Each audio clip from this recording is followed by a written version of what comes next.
Hi and welcome everyone that's watching. My name is Chris Edgeworth and I'm an aspiring game developer and content creator.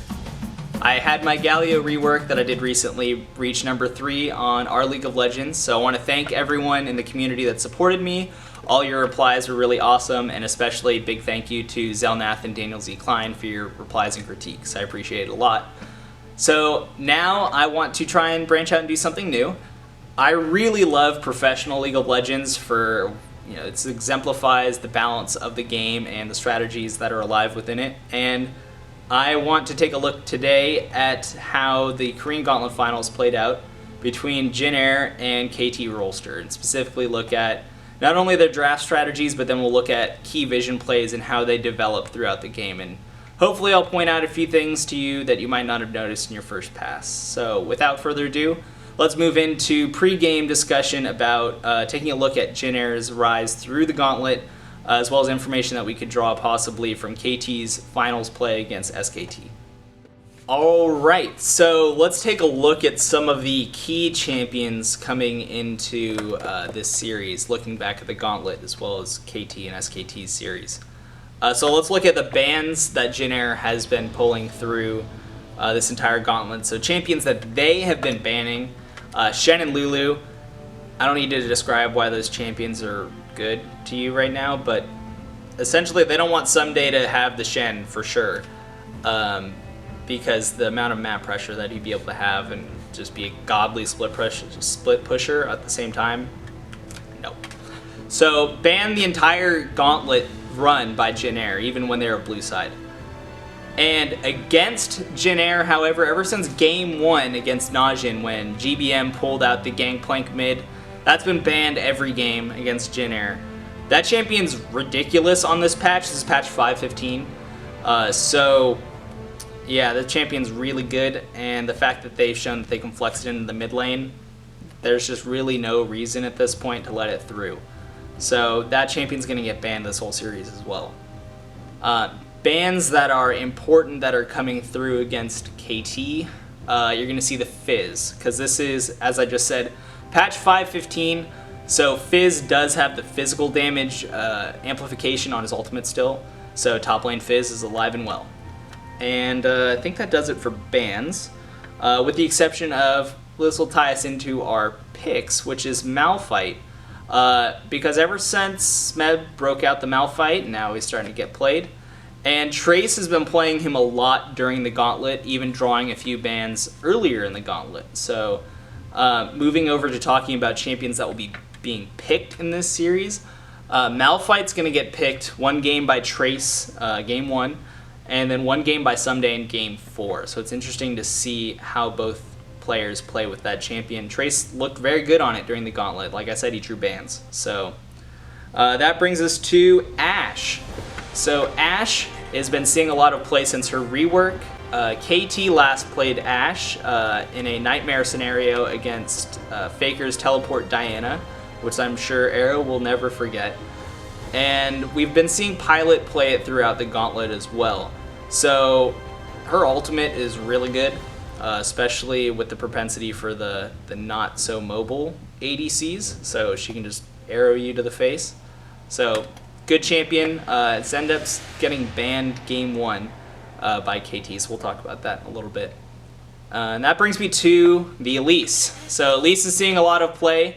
Now, looking back at the last time we saw KT play against SK Telecom, they did not contest Bangi getting the Elise at all. So Bangi got the Elise every time he wanted it, which I think was all 4 games or in that series, or all 3 games, excuse me. And yeah, I think Score learned that that's not what you do. Chaser's been heavily prioritizing the Elise in the Gauntlet series as well, so that champion's going to be super important, ends up on the ban list once in Game 3 in this series. So we'll be looking at how powerful Elise is in this series. And so that brings me to the Fiora, which is going to get seen in Game 1 and 2 and banned in Game 3. Fiora just got reworked, and I think her rework is awesome. So she's really good, and she just requires mechanical champions. She requires practice, and I'm really happy to see Someday pick it up. He wasn't uber awesome at it, but I mean, for as little time as he's really been playing it, like, he looked really good. So I'm excited to see where Someday takes his champion in the future. And the Azir, Nagane is really good at Azir, and it's one of his best champions. He's like an 86% win rate on that champion in the regular season. So KT is going to want to just get him Azir, because not only is Azir really good, but it's really good for the type of strategy that they're going to opt into, which is to let Someday split push Jin to death. So great siege, great disengage, brings a lot to the table, and, you know, Nagane can just be on a comfort champion, and that way they can let Someday pick a hard carry and just go all out. So Azir's going to be big. It's actually going to draw a ban the last 2 games, I believe. Yeah, ban 3 and 4, so Azir, big in this series. And we're going to see the Yasuo. Now, Yasuo has been being played as a Gnar counter. Now, I won't get into what Yasuo comes in, not in game 1, but, you know, you'll see an interesting way of playing split push Yasuo further on in this series. So I'm excited to talk about that in a later video.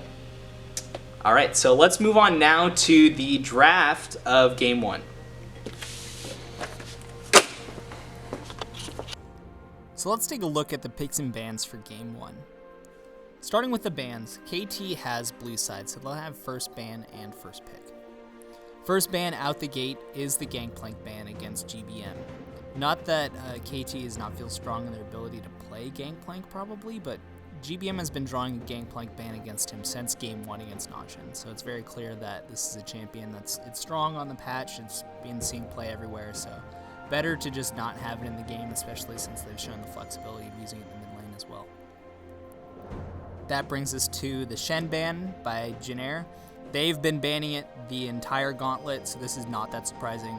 We know that the global pressure he puts out is just immense, and I think they're very worried about the possibility that Someday would be able to get out of hand while also be able to have such an obscene amount of pressure on the map because of his ultimate. So that brings us to KT's second ban, which is going to be the Ashe. Ashe has been seeing a lot of play recently with her changes. KT even played her in the finals against SKT, where they just got dumpstered on by Teleport Diana from Faker. Pilot's been playing it a lot. It's been seeing a lot of play, so they just banned it out. Not to mention that, but the ultimate is just super strong initiate.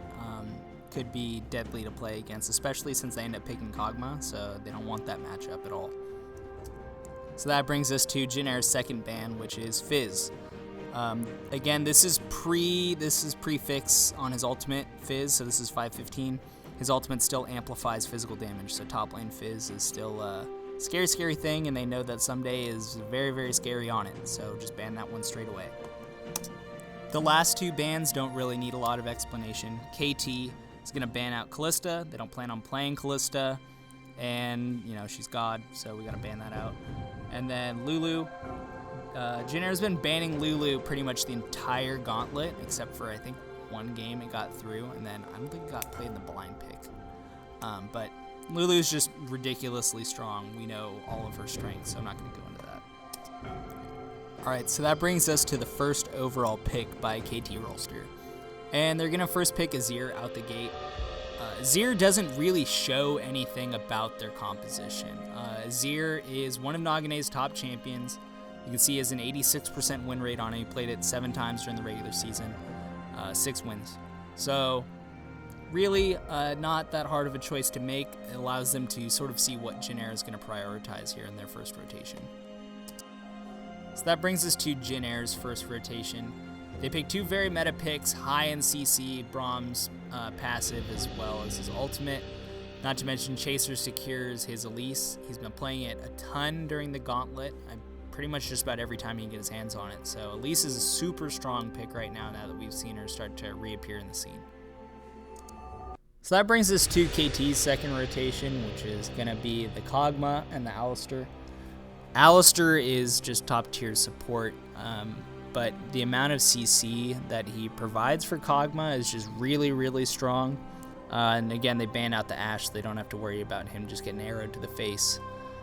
So they pick the Kog'Maw Alistar. They have the Azir already, so they're going to have the Emperor's Divide to bail the Kog'Maw out and really give him some zone control to help defend from any sort of diving, funny business that might be going on from Jynneir's side.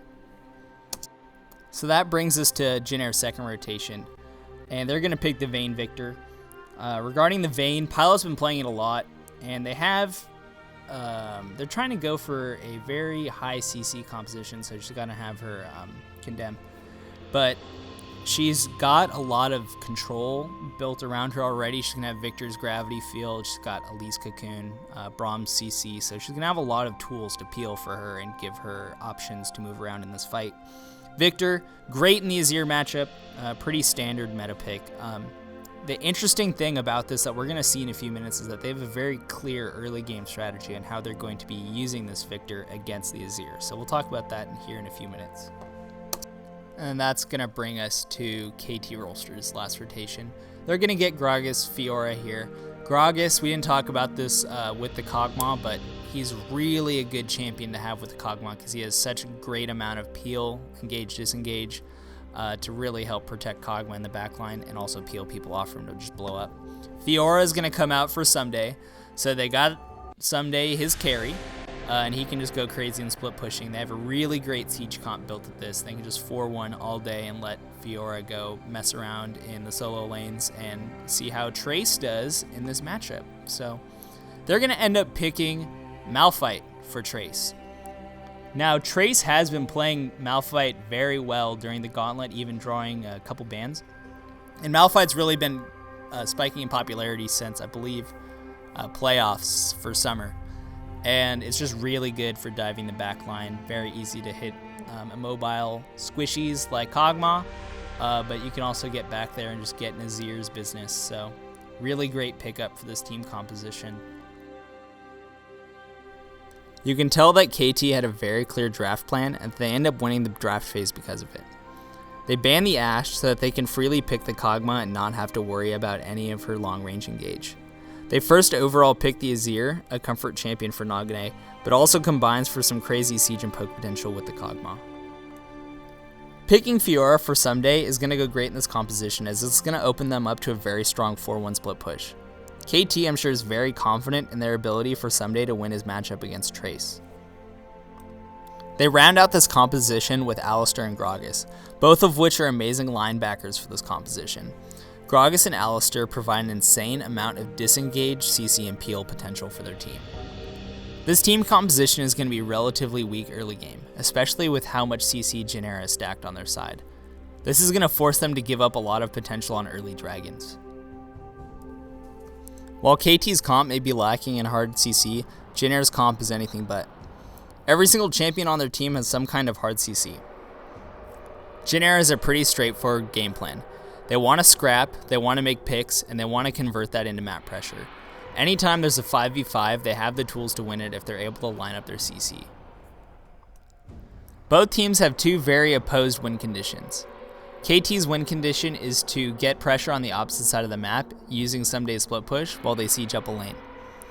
Jynneir, however, is very much focused on getting aspect, as they want to make sure that they can force fights over every neutral objective like Dragon and Baron. If they're able to convert these into many kills, they can convert this into map pressure. They don't have a very good way of sieging, they only have hard engage, so they'll need to execute any of their map plays either by making picks or winning fights at objectives. Alright, so let's take a look at the level 1. Early, neither team tries to commit to getting any super deep wards. When Jynneir tries to swap up to the top side, they're doing so blind and they don't really know if KT is going to call their swap. They end up finding the 2v2 and are forced to accept the even lanes. At the start of this play, we need to consider a few things. Take a look at Victor's items. He has Crystalline Flask and several pots. With all the sustain, he's going to be able to not only survive any amount of poke damage Azir is able to deal with him, but also be able to spam his abilities and push Azir back under the turret. Additionally, Alistar is yet to place his Trinket Ward. When he moves to place his Trinket Ward in the River Brush, the ward Jynneir already has there is going to see it come down, and they're going to be able to get the timer on his Trinket. With Victor pushing Azir in, he's going to call for Elise to come down into his lane. Once Chaser shows up, Azir is going to pull back, having seen him on a ward. However, once Score starts coming down from his blue buff, both the junglers are going to see each other. Both teams are going to be able to act upon this information, knowing the whereabouts of each other's junglers. Now that Chaser has just seen Score in the top river, and he knows that he's just completed the blue side of his jungle, he knows if he comes in soon, he can put down wards while he's not there. Once he gets his Raptor camp, he calls for Che to join him on a warding mission. With the pressure that Victor is able to put on his ear and eventually push him out of lane, they move in knowing that there's no way that anyone's going to be able to counter this move. They move in and ward their wolves, while Chaser takes the Gromp.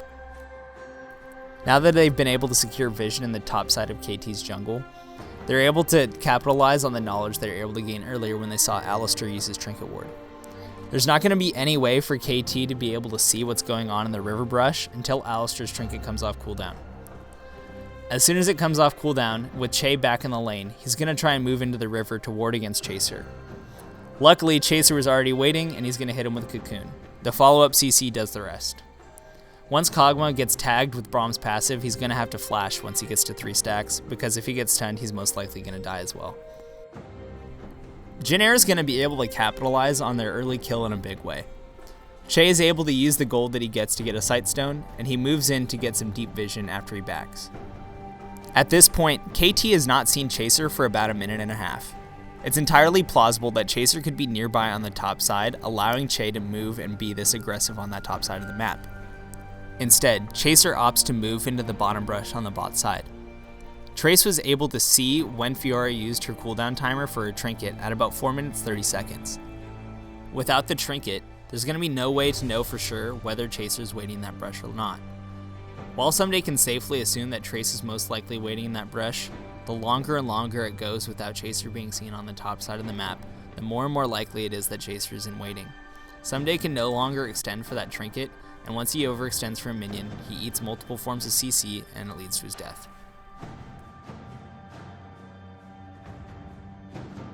While Victor may have a large CS lead on his lane opponent, Azir was able to back before Victor. When he comes back into lane, he's going to have bonus AP, while Victor is still sitting on lots of gold, not converted into items. The next few minutes are going to show how KT is able to get back into this game through some smart play knowing the jungle routes as well as vision on the map. He comes in and uses this advantage to poke out Victor, and this is going to force out his Chaos Storm. Once they know that they've sent GBM back, they also notice Chaser moving into the top side on a ward. Having this vision of Chaser allows KT to do 2 things. First, Score is going to move into the bottom of Jin Air's jungle, knowing that not only is Chaser not on that side, but GBM is just backed and there's nobody to respond to this move. At the same time, top lane is going to be able to push the wave out and go back to fulfill the swap, knowing that Chaser is going to be there should they try and push out. Now that Kog'Maw is backed and pushed the wave past the midpoint, Vayne is going to start to freeze this wave at her turret. Once Score is done in the bottom side of Jin Air's jungle, he moves down into the bottom river brush. When he moves down, he's seen on the Scuttler Crab at Dragon, but it doesn't matter as this is going to allow Someday to stay in the lane and Trace is going to know that he's there, so he won't try and engage. The longer that Someday keeps Trace interested in keeping him in lane and not swapping back, the longer Kog'Maw and Alistar have to get back into this lane. Trace must feel pretty confident with his flash and his ultimate up, but that's going to be completely undone by the beautiful chaining of CC done by KT. Once Gragas flash body slams, he casts him away right into Peekaboo's headbutt. However, this play does have a cost for KT. By showing so many people on the bottom side, Jin Air is able to get unopposed vision in the top side, and they lose CS on the top side as well due to the frozen lane. Jin Air is able to heavily pressure mid, which not only forces Nagane's flash, but also the TP from Someday as well.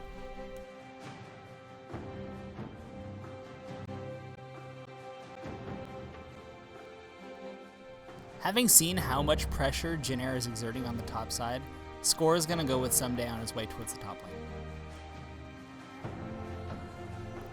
Having just ganked from the top side of KT's jungle, Jin Air has complete control, and after placing some vision, they also deny the blue buff. While Pilot is aggressively pushing the wave into the turret, Chaser sees Someday move back into the lane and wraps around in an attempt to gank. As Chaser moves into the lane, KT engages upon him. However, Pilot hasn't gotten the minions far enough under the turret for him to actually join this fight. Trace teleports in but has absolutely nothing to contribute as he just uses ultimate on the top side, so he has no more CC to add to this engagement. Someday starts falling back as Pilot finally joins the fight. GBM flashes forward in an attempt to get the Chaos Storm to kill Someday, and the tunnel ends up getting him headbutted by Peekaboo under the turret.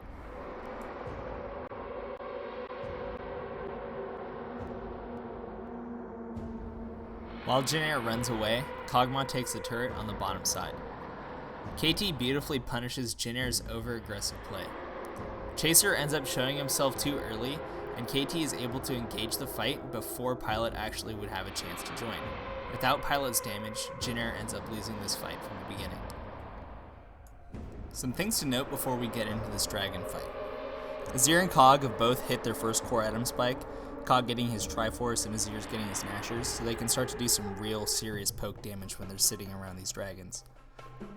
Without an Aegis or really any magic resistance items for Jin Air, the poke coming out of Azir soldiers plus the Triforce proc and Kog'Maw ultimates is going to do a lot of work, and we're going to see how they're able to turn this into a turret on the backside of a losing fight. So they line up and start poking Jin Air while they sit on top of the dragon, and at this time they send Peekaboo around to flank on the backside. Peekaboo's trying to peel off the core group that's in the choke so that they can advance on Chaser and Pilot. However, Peekaboo fails his headbutt pole, leaving his carries completely defenseless and in the open. What's wrong with this picture? Someday is way out in front of his team and totally eats Trace's ultimate and is left exposed to the Braum and Elise follow-up. He doesn't even have a second to flash because of the beautiful layering CC. After getting Someday, Jin Air continues to follow them up into the lane and they pick up Peekaboo. However, KT's core strength comes into play with their harass and poke, and as they continue to kite back away from Jin Air, they're able to continue to get poke damage out on the champions. Eventually, they're able to poke them out under turret so badly that they're able to pick up a turret on the back of Losing Dragon, which is pretty phenomenal. The good news for Jin Air is that they're able to see that they can punish mistakes KT makes with the huge amounts of hard CC that they have. However, even with such a great start to that fight, KT was able to execute using their poke to such a successful extent, and that's going to be worrying because it's only going to get stronger as the game goes on for KT.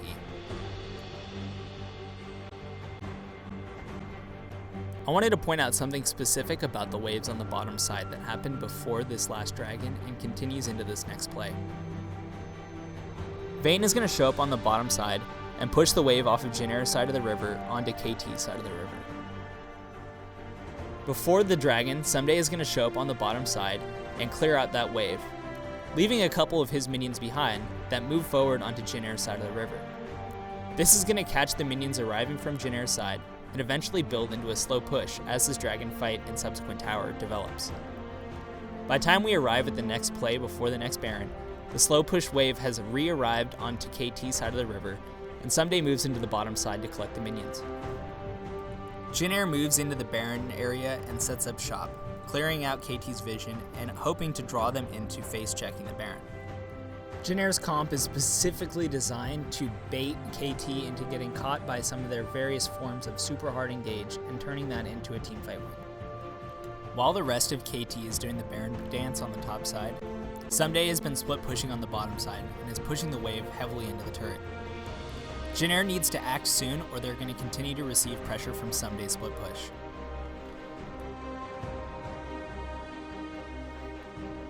It's at this point that Trace ends up making a huge misplay, overextending using his flash and ultimate. Even with a ward in the mid lane, he ends up missing his targets, leaving himself overextended and ends up getting himself blown up. KT follows this up by turning it into a turret in the mid lane. This brings KT to both mid lane turrets down, which is troubling since Jin Air has yet to take a single mid lane turret, which is costing them a lot of pressure that they could be having on the map. At this point in the game, we see Fiora start to push the wave on the bottom side into Jin Air's turret. Malphite is going to move into the bottom side to start catching this wave and starting to push it back out. While this is happening, Jin Air has put down some preliminary vision in front of Baron and is now starting to back. After backing, you can see Jin Air has a total of 4 pink wards in their inventory. They commit heavily to making sure that they arrive at this Baron with sufficient vision and counter vision utilities available to them. KT already has a significant amount of vision ward control around the Baron area, but not any pinks, except for the one located at their blue buff. When they go back to back in their jungle, they assume that they are in a safe spot. However, they actually end up backing on top of a Jyn ward that was unseen by the pink ward at the blue buff. At the same time as Jyn moves into the Baron area, Malphite has been busy on the bottom side pushing the wave out. Malphite has both his flash and teleport available, as well as his ultimate. Jyn commits all 4 members on the top side into the Baron pit, and quickly bursts down the Baron. As they flee the Baron pit, they end up getting poked out heavily by Azir, who's just completed his Void Staff. At 34 minutes, Jyn has yet to build an Aegis for their team, despite how strong the poke from both Kog'Maw and Azir has been. With the last Baron, Jyn was able to get the last dragon. Soon, Baron will be up in about a minute, and Dragon will be up in 2 minutes. At this point, KT sends Kog'Maw into the bot lane, where he sets up a slow push. The thinking behind this is that as all 5 members of KT are posturing on the top side of the map, they'll be able to have a measure of map pressure going on the bottom side of the map, with a growing large minion wave they'll be pushing in their favor. That brings us to the actual Baron fight. After a couple minutes of Baron posturing, KT starts moving forward into the lane. However, Nagane overextends into an area where Trace can hit him with his ultimate and ends up blowing all of his summoners and cooldowns. With KT brought down low, Jyn is going to move in and easily take the Baron, in exchange for KT taking the dragon on the bottom side. This brings us to our final fight of the game. After the last Baron, Jyn was able to break open the bottom side of KT's base. Even still, with super minions pouring in, KT needs to posture at this dragon. With the threat of Aspect actually looming again, even despite their 2 dragons, with how long this game is going, they need to make sure that Jyn isn't able to close this off by getting Aspect. KT has a lot of damage built at this point, and if they get the opportunity, they will be able to put out some heavy poke damage onto Jyn's team. Both Someday and Score posture forward on the dragon in an attempt to secure it, however they're unsuccessful. After taking the dragon, Jyn starts moving forward, and they're able to pressure Someday to move out the back. At this point, I think we can see some miscommunication in Jyn's team, as Che uses his ultimate without any sort of follow-up coming from his team. As Trace begins to move forward to use his ultimate, Score is already throwing his cask, knocking his whole team away and into the wall. This means that Trace has absolutely no follow-up once his ultimate connects, which means that no damage or any sort of CC is being expended on the backline of KT. This shows the critical flaw in Jyn's composition, which is if they're unable to make their Wombo combo work, they're really left without any options to deal with the damage that Azir or Kog'Maw can put out from behind the front line of Gragas and Alistar. Left untouched, this allows Azir to play really, really ballsy, and Nagane just goes Shurima balls deep onto Trace, and then deals with Che on the front side while the backline deals with Chaser and Trace.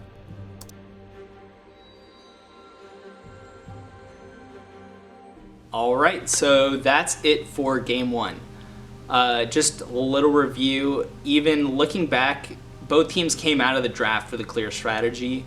KT's was to siege and split push, and Jyn had a team fighting team built to take Barons and get Aspect early.